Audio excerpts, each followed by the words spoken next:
Welcome back to my channel, guys. So today I'm going to be making this Filipino snack that my friend's mom showed me how to make.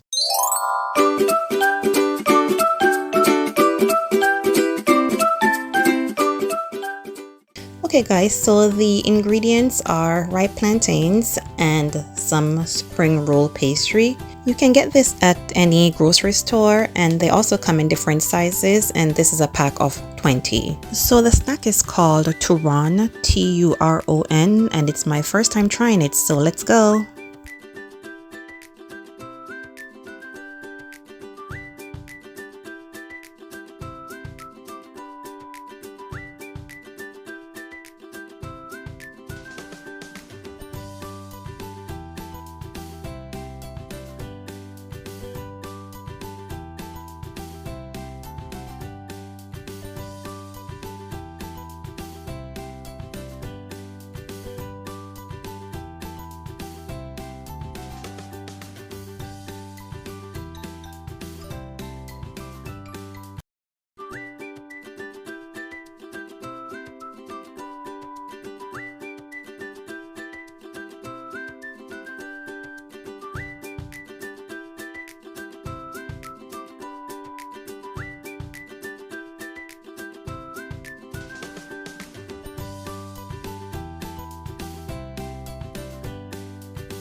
So guys, this was definitely not a fail. It tasted great. It was crunchy and sweet, and everyone in my family really loved this.